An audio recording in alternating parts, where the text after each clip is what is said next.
Buti na lang dito ako nag-celebrate ng birthday ko sa Amana Water Park at hindi ako nagsisi.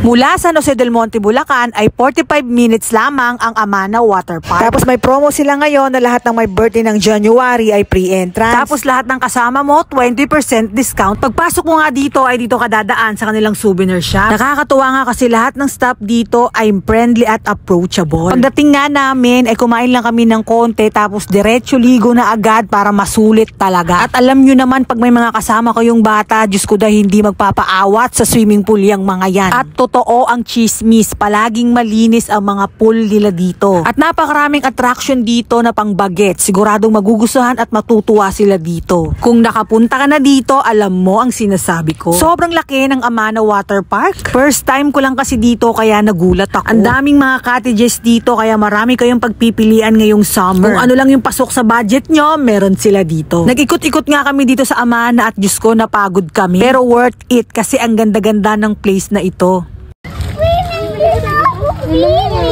Nung nagkayayaan nga kami mag-ikot-ikot, ay galit na galit itong pamangking ko kasi naputol ang pagsiswimming niya. Pero natuwa naman siya nung nakakita siya ng ostrich at usa kasi first time niya. Isa nga itong minion pool sa na-enjoy ng mga bata dahil sa mga slide. Safe sa mga bata ang slide at nakaka-attract talaga sa mga bata yung gantong itsura ng pool. Buti na nga lang din at may mabibilihan ng mga pagkain dito sa loob. Maiksi lang kasi yung time ng preparation namin kaya hindi kami nakabili ng masyadong maraming pagkain. At nagpaparent din sila ng ihawan dito. Nung nagbukas na nga yung wave doon sa may wave pool, Diyos ko para kaming mga batang nagtakbuhan doon. Alam nyo na, mga hindi marunong lumangoy, gedli-gedli lang.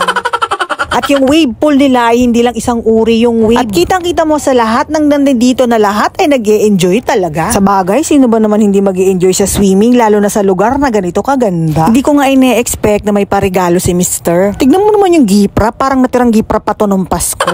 Sobrang ganda nga ng regalo niya at buti na lang talaga nagkasya sa akin. Plus, meron pa siyang pa-overnight stay para sa aming dalawa dito. Part 2 na lang ng vlog ko, yung experience namin sa overnight dito